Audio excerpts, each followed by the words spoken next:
Rieger 6 Highlands is the location for the loser bracket finals. Of course, we do have Zlo on the south side since he took the win in the last game.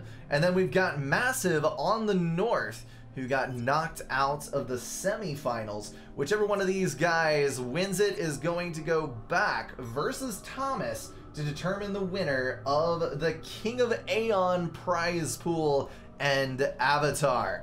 So we got first Land Factory on the north side. Rieger 6 Highlands is a very spammy map indeed, with an unusual combination of build orders. You have the potential for quadruple double adjacency right here. You can fit a Land Factory here adjacent to both mass extractors and the hydro. Then you can get double adjacency in each of these slots. Engineer out to rush the hydro, of course, as you do these things. I think the ACU is able to assist the hydro without moving. The build circle just barely touches that hydro, so you can assist that out. Then you can see what he's queued here. 3 power generators inside the ring for a second air factory rolling into another land factory. And then if you build 4 T1 power generators here, you can also get double adjacency on your land factories for power generators. So the way this initial thing is set up, even though you only have 4 mass extractors, you can run an inordinate amount of units out of this core base once you factor in the reclaim that you can see being gathered by these manual orders. Of course, you have your typical environmental reclaim, then you have the groups of rocks around all of the cliff faces. So anywhere you see gray, there's pretty much assuredly a little bit of trees and a little bit of rock reclaim. Then on the outside edges of the map, you do have a T2 drop on both sides worth an exactly equivalent amount of mass. This side is UEF, and this side, I believe, is Aeon, if I'm not totally mistaken. Yes, there it is. Typically, you will see ACUs running for that for a little bit of a mid-game boost. Zlo has dropped a first land factory, second air factory adjacent to the hydro with a couple of P-gens in the way, 3 land factories going down with a double adjacency on these 2 power generators. This is the type of build that I usually do. Although this power generator would be here, so that I get double adjacency on the air factory and the land factory there. But yeah, this is a really fun initial build to do. You do run into some problems later on with determining exactly where you want to expand, because while you initially think, oh yeah, this is just a choke point, well, there's actually access points in several directions, especially if you're Aeon, because there are pools of water here that would typically restrict the flow of units that do not float. But since, of course, there's hover everywhere in an Aeon game, then that is not the case, and there's way too many access points to call any of these chokes, as well as looping around the back of the base, around this way, yada yada yada. So you're gonna have to basically spam it up to get map control, get the thing locked down, and then figure out the best direction to go moving into the middle stage of the game to secure a victory. Massive is working on his 4th land factory and is moving his ACU to the right-hand edge of the map, where he is probably going to just try to control these 3 mass extractors there. I see several different things from ACUs. I almost always see people go for the reclaim with the commander, because of course engineers will get sniped off at the front because aggressive combat units. And then a lot of times I'll see the ACUs take up residence in this base, but this is a popular raiding spot, so I don't know. I can see either thing happening, where you just try to guard one group of mexas or the other and then spam up enough units to take control of the rest. Zlo working on his 5th, 6th, and 7th land factories queued.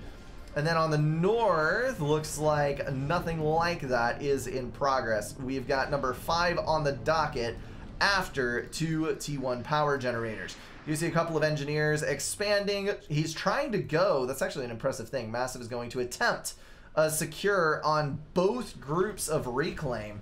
One with his ACU, one with an engineer. Hopefully he can get some combat units out to the other side in order to facilitate that, but I don't know how successful he will be. You do also have a mass extractor on the edge here, and then there's 3 mass extractors up on this side. Now, this engineer is going to edge build a land factory, which is quite a bit of mass to expend on that kind of thing, But if you can get an air transport up, you can potentially go for your opponent's edge as well. But all you need is 1 artillery and 1 engineer. You can build 3 mass extractors. You can reclaim the civilian base, which does have a fair bit of mass in it. Once you start considering the radar, point defense, all that kind of stuff, you just need the artillery piece in order to kill the front point defense and take the base for your very own.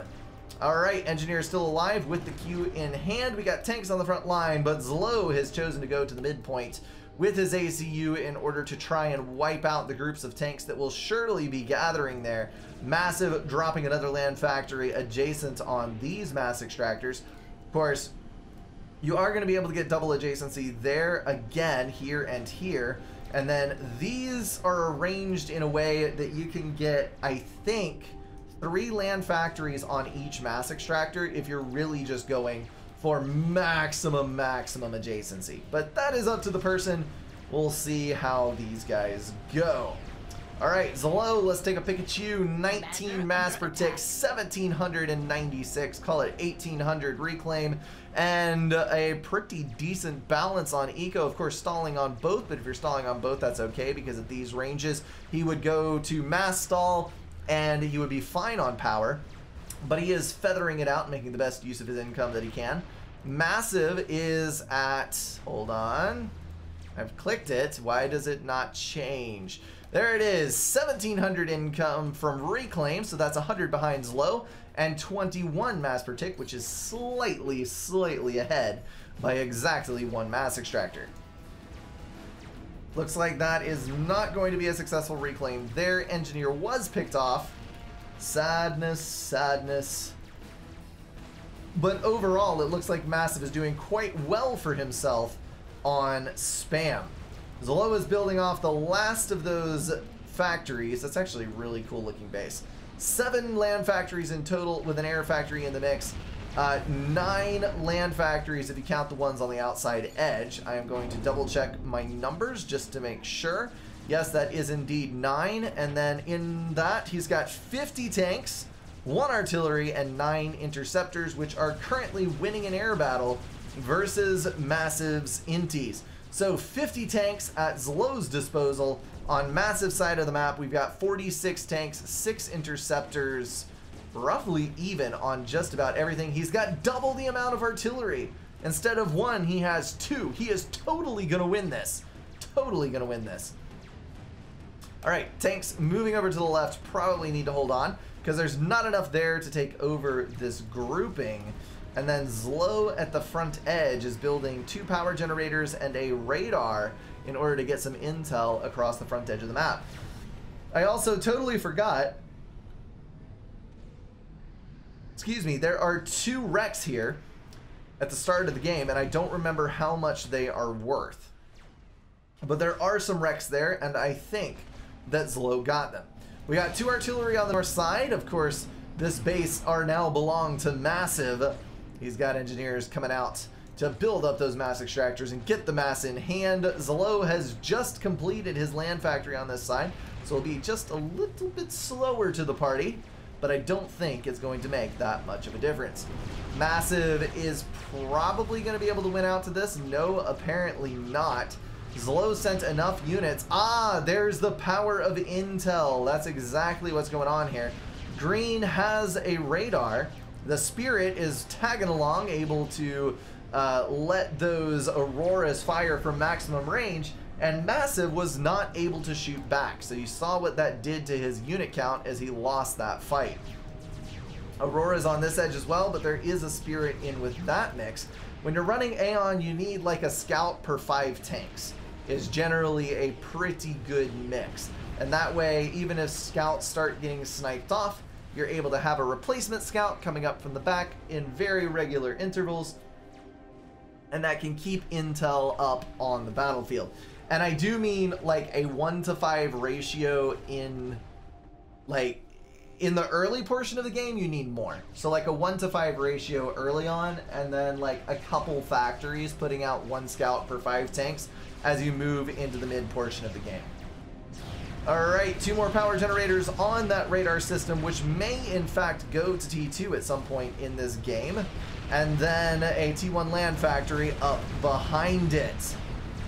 Okay, so evaluation time. It looks like the map has officially stalemated to a certain degree.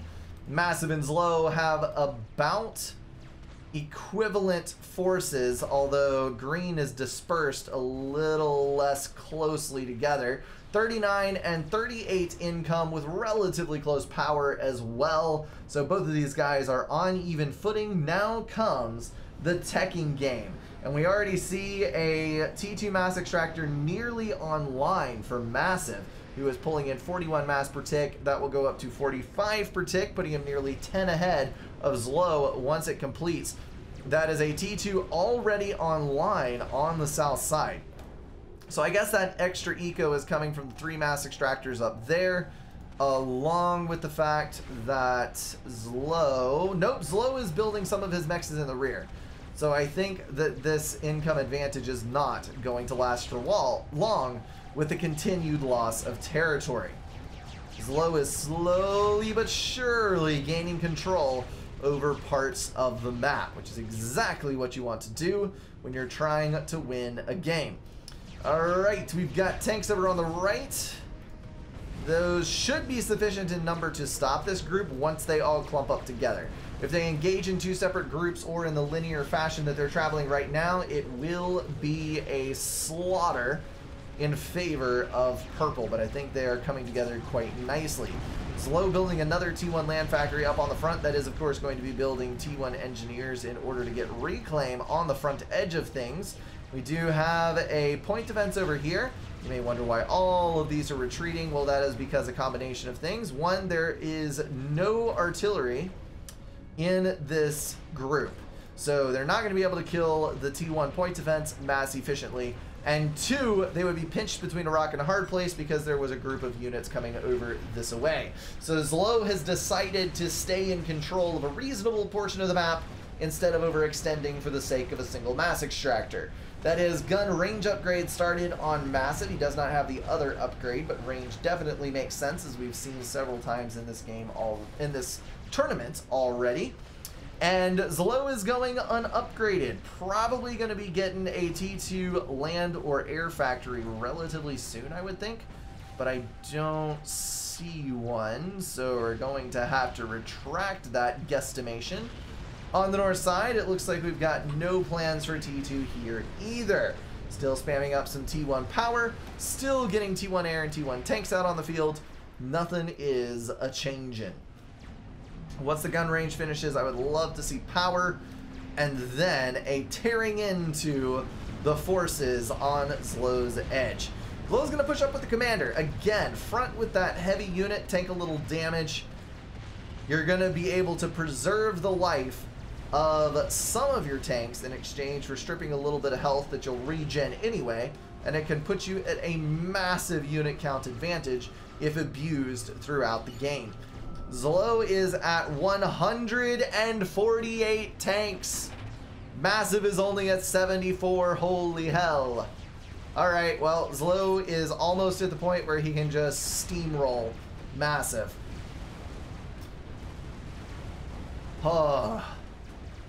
Okay. Over on the right-hand side, we got a little tiny engagement going on over there that I think is going to end up favoring Zlo. And over on the center, I don't see much going on in the way of Zlo stopping this. So what's bad about this is that Massive is going to be able to push. No problem there. He's got the unit count to do it, and he's got the gun upgrade. However, notice that 100% of his units are in the center of the map. Zlo, no way, no how. He's got plenty of reserve out to the sides. So Massive is going to burn off all of his units here, trying to defeat the tanks in the center. He is going to fail. He doesn't have sufficient count to do it. Oh, that was a beautiful overcharge. 5 there. And then he is going to end up getting squashed when the rest of the units come around from Zlo's base. This is not going to end well for him, I don't think. Massive landing and overcharge there as well. Looks like we've got 1, 2, 3, 4, 5, 6, 7, 8 factories online with another over there. So still less factories than Zlo has at his disposal. Zlo is stocking up engineers out of one of the factories, though, so production is probably about the same. All right, Zlo's come out ahead. Massive is going to have to fall back for lack of tanks, and Zlo's bringing the rest of his reinforcing units around from that edge. Massive retreats to fight another day. So what I was going to say just a minute ago is that that is one of the strengths of the Cybern Commander. Even though the Cybern Commander has the lowest HP total out of any of the ACUs by 1,000, the regen makes that commander capable of dipping in and out of fights and returning to full HP much more quickly, which makes it a good early aggression tool. Some of the other commanders, I mean, they all do that to a certain degree, but the Cybern ACU, if it can like get in early and get some clean overcharges or a few unit kills under its belt and get a veterancy, a vetted, one vet Cybern ACU regens almost twice as quickly, I think, as a UEF stock ACU. If I'm not totally mistaken, it's something like 18 to 10, or maybe it's 16 to 10. It's over 50% faster. So if the Cybern ACU and the UEF ACU engage, and they both lose 2,000 HP, the Cybern ACU will be back at full health like twice as quickly. And then he can get back in the fight, soak all that damage again, kill those tanks, and it lets the Cyberns pull ahead in a land-on-land battle. I love this raid with the dying gasp that artillery knocked out the land factory on this edge, reducing Massive's ability to deal with the units on this side. There's still a few raiding tanks inbound. They're going to be able to kill off the factory on this edge and all of the engineers in the area. Massive is now dropping to reclaim his mass extractors and get that factory back up. And he does have a halfway decent grasp on map control, apparently. Like, all of the correct choke points are closed off, but if you look up here, 63 or 65 to 31. Due to these mass extractors being lost in off locations, Zlo now holds a double economy advantage. He has the build power to use it, and though he may only be using T1 forces, he will be able to make a move on Massive shortly. Gun speed upgrade going down on the Purple Commander. Interceptors picking off those bombers as they remain unguarded on the right. Although that was a very, very odd air move indeed. Zlo picking up a turn, but it is a bad one, I think. Massive might still be able to pick up an air win, even though he's fighting over an anti-air turret. And yes, Zlo is going to be eradicated from the air game. No! We've got 2 out-of-fuel interceptors. Oh my goodness. And a very bad turn from Massive. I called that one too early. That was a good comeback from Zlo on that final turn. Well done indeed on the air micro. That is a weird place to build your power storage. A very weird place. Alright, so things that could happen. This gun upgrade might be able to secure a win in the middle, which would be a huge deal. Zlo is reclaiming right here. Let's go take a look-see at the mass. 10,000 versus 10,000, so not really any difference there. Neck and neck on the reclaim game. The double gun commander is going to be able to push very hard in the center, and these tanks need to start dying. Zlo right now is working on securing map control and building up his tank numbers on the outside edges as he continues to use the same tools that he has for the entire game and is not making a huge move forward. So he's basically just kind of sitting and expanding his income. However, he's building T1 bombers out of this factory that is being surrounded by T1 power generators. If I had to guess, he's going to go for a T2 air factory up there. He's also got his T2 mass extractors online on top of the plateau, along with another 2 or 3 in the core base. So he's upgrading his economy, but he's only doing it in the safest possible locations in order to keep that mass potential and raid potential away from Blast Shield. Blast Shield's pushing forwards. but it's not looking particularly great for him from an air standpoint. He does have the strength of that mighty commander holding the front line. I don't think he's in any danger of dying to land, but if this goes to T2 air, a gunship snipe or mercy snipe is probable. However, he has got a T2 air factory online, and that, my friends, is a T2 HQ upgrade on the way. So swift winds are being built up. He may soon be able to surpass Zlo in air. Actually, I think he may have already. I didn't realize he had quite so many swift winds. So he's going to make the dive. We'll see how Zlo's micro holds him this time around as these fighters exchange blows. It looks like the favor goes to the purple thanks to the superior maneuverability of the swift winds. So now Massive is looking pretty good. He's got 4 vet on that commander, a lot of reach, a lot of damage potential, and he can get up there and raid. That means that he can attack move engineers to the front like he is doing right there, secure that reclaim, and have a merry old good time with all of the mass that he'll bring into his account. Zlo is starting T2 on his ACU in the rear. Not sure what exactly his plan is with that, but we'll wait and see. T2 HQ is finished on the air factory side. That will, of course, build a T2 power over here somewhere, or possibly even adjacent right there. We'll have to see exactly what comes of it, and then he can start using that factory for other more devious means once he gets the power online. This is actually, I don't know why I don't build up here more. When I see these high-ranking games, it's obviously not happening over here. But I've seen it happen several times where the player will basically fill this entire thing, they'll reclaim all of this, and they'll have like 3 T2 power generators under a shield, they'll have a couple flak to prevent drops and like gunship raids, and then they'll set up a whole production line up here and get T3 mass extractors on the top. And it makes a ton of sense because it's super defensible.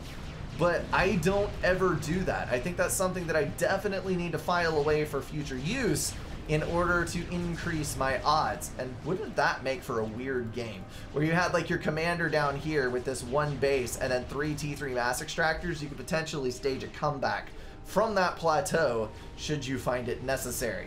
Let's take a count on the units once again now that Massive has been grinding away at all of those units with his ACU. We've got 69 giggity tanks and 11 artillery with 7 swift winds and 13 interceptors. So that's going to be 69, 11, 13, 7. Then Zlo is at 156 tanks, still double the count that Massive is bringing to the table. Far fewer artillery though, and way less air. Half the amount of interceptors and a third the count on swift winds. So air control definitely belongs to purple, but Massive is not really doing a good job of deflecting these attacks. We've got a group of 3 bombers that were able to make 2 passes, basically eliminating all of the tanks that were in this area, opening this up for a probe from this army on the left. And then Massive has got 89 kills on his ACU, and he may not be able to hold this center if the units keep stacking up. I don't know. Not looking pretty. Not looking pretty. We got T2 gunships on the outside edge though, for some reason hovering in range of the T1AA, but not actually killing it. That one gunship is going to go down, and the other is going to lose about half the HP before that is taken offline. Unfortunate though that may be, it's going to fly away and leave it eliminated. T2 gunships moving over to this edge now. Going to try to pick off the units that are on the way, but Zlo has been mixing T1 anti-air in quite heavily, so he is going to be able to sock some damage to that T2 gunship. I don't think it's going to be sufficient though to kill all of the gunships that are available. There goes the anti-air, and now the gunships are free to eradicate the mess. I really wish that would die because it is slowly but surely killing that T2 gunship in a manner that shouldn't be possible for a mobile T1 anti-air.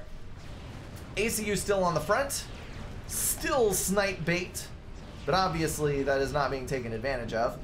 We've got Swift Winds being built, 2 T2 power generators up on the north side. That would be an excellent target for TAC missiles if only someone was able to get in range with them. Is there a T2 engineer out here somewhere? Let me go snag this one and test it out. Okay, so there's our TAC missile range. Actually, no, there isn't a safe location that is in range. However, if he built over here maybe, he could TAC the regular base. But I don't think that would be advantageous because there are T2 engineers available on the bottom side now, or at least there's a factory that can build them. So he probably wouldn't get enough T2 mechs dead to merit the TML. Although you could look at it from another perspective. You could say, I spent mass on the TML, and I spent a little bit of mass on the 2 missiles that I launched at him to kill 2 T2 mass extractors. However, that also resulted in him having to build 3 to 5 TMD to protect his critical infrastructure. So if I reclaim my TML, then I get 81% of the mass back, but he's out the mass for the TMD because you're never going to reclaim the TMD. You're going to leave it there just in case the TML gets rebuilt later. Although, with people who have a high enough APM, who are eco-hoary enough and wanting to abuse it enough, it would be a hilarious game to see where, like, one side builds a TML, so the other side builds TMD, and nothing ever launches, and it's reclaimed. And then you reclaim the TMD because you need mass, and then the other guy builds a nuke launcher, and you build nuke defense, and he reclaims his nuke because he won't be able to nuke you. And you reclaim your nuke defense because you want the mass back, and nothing ever happens. But it's like countermeasures and stabby-mications, and everybody's reacting to the other person, but nothing ever actually happens. Totally static game, but tons of stuff going on. I don't know. I don't know. This sounds like a dual gap game. Shield upgrade is 85% right up there, which is going to lead to some interesting things happening on this side. Zlo has gone T2PD happy. That I can definitely tell you. He's trying to lock this down, and that's a T3 unit I see. So we got Harvey drops. Oh dear Lord. There's the Harvey on the ground, sniping off the T2 transport over there. We've got a Harvey on the front line that was able to clean up some of the mess. We got a Harvey over here that's killing off the mass extractors and potentially will also eat into the build power and definitely needs to be walking so it isn't taking fervor fire to the face the entire time. There is not a live transport currently, but there is a T3 HQ still able to pump out units and harass the green opponent. Massive, taking so much point defense fire to the face, disintegrating that shield without a problem. He's tangled in his own units, lacking the pathfinding freedom that he needs. Still taking point defense fire, 3,000 HP on his dial. He's got a 2 there now, and now he's out of reach. 2,500 HP, but he lost all of his units to protect his ACU, and now he's having to back up. Massive air battle over to the right. That is going to result in Zlo taking control of air for the first time in a long time, and Massive may escape alive. But look at the mass field that he's leaving behind. Zlo immediately dropping a T2 point defense, or at least half of one, on the front line there. And that is going to leave Massive in a terrible, terrible position. He lost air. He's losing his Harbingers to gunships because he can't contest. He's about to get dropped with tanks in the rear because he lost air and didn't manage to kill the T2 transport that was over there on that side. Got away with 375 HP, and that's going to be one of the most awesome red line units that I've ever seen invade the back end of a base. There's gunships all over the map. There's a TAC missile over here. And worst of all, that critically important combat commander is low on HP, forced over to the edge without a veterancy to save it. It has to sit there and regen the entire amount. That was a whole lot of sitting around, and then a whole lot that happened in the time span of a few seconds. Build power going to go down in the back, but unfortunately these Aurora cannot get close enough. Because of that point defense, all that has to happen is one unit needs to head to the back, and those Auroras are doomed. But I do see some mobile flak moving up to the front edge. So now the push will be open again. Massive just got knocked down to 69 giggity mass per tick, and 94 belongs to Zlo. Also, Zlo has dropped his third T2 power generator adjacent to, or no, second adjacent to the land factory, third in total. So he's pumping out that air at a furious rate. And I think that this has just gotten pretty untenable for Massive. Is Massive really... Those Auroras have very nearly eaten through the shield in the back. That is not going to be good if he loses a T2 power generator to 5 Auroras. I would be disappointed. But it may not only be 5, because there's another 16 dropping on this edge. No, that is actually 12, because Brink cannot count the clamps on a transport. 1, 2, 3, 4, 5, 6 times 2 is 12. Quick maths. And I did see Attack Launcher strike the T2 Mass Extractor on this edge. So T2 Air Factory probably needs to drop out a drop an engineer out so that he can build TMD up on that edge. But I think right now his APM is consumed elsewhere, where he's having to deal with all of this madness that's going on. Holy cow, they actually did it. Aurora's dropped late in the game, managed to snag a T2 power generator kill. Whatever shall happen next. 2 flak fighting against the horde of gunships. Unfortunately, not going to be able to put out sufficient damage to drop all of those. I want to get a count on this while I have it available to me. That is going to be 40 freaking 2 gunships, 33 swift winds, and 22 interceptors. That is an Air Force if ever I have seen one. 6 swift winds, 9 inties on the other side, with only 4 harbingers available on the entirety of the map. If we swing over to Zlo, he is sitting tight with T1 land still, 128 Auroras, the aforementioned 42 gunships and air units, and almost complete map control. This is what I would call redunculous. Massive saying, you know, this is the point where I would probably say I would be okay with you bowing out if you felt a need. I felt ahead for a little while. You know, I think it's easy to feel like you're ahead, but we've been watching this game and Zlo's been ahead on eco the entire time. I think the best chance at a strike was definitely the T3 push that was made. And it makes me very, very sad indeed that the T3 push did not work. And I think that's strictly because of the response with those gunships. That air fight determined the game. Gunships now harassing the base. We may see a T2 power generator go down, but there is a flak out. Creature throwing out the GG and walking in to his own doom. Zlo actually building 2 miasmas and attack launcher up there. He has the mass, he has the map control. He's like, okay, well, I'm just going to move in and secure this as best as I possibly can. Gunships moving off over towards the Harbingers. Harbingers cleaning up T1 units as quickly as they possibly can. But Massive taking just such a tremendous amount of damage from those gunships. And boom! Meeting the loving embrace of nuclear oblivion. Well fought. I do appreciate Massive's attempt. He did a lot of things right. He was able to stab Zlo in the back a couple of times, but in the end, Zlo's overwhelming grind just completely wore him down. Zlo was able to hold just a little bit more map control, just a little bit more eco, and quite a few more units for the entire game, proving that you can actually go a 31-minute game without T2 or even T3 land. What on earth is this even? All right, well played. Zlo moves on to the finals, and that is going to wrap us up here. That is going to wrap everything up for this video, guys. If you enjoyed it, feel free to drop a like and share it with someone. If you want to support the channel, catch the streams, or join the Discord, check out the links in the description.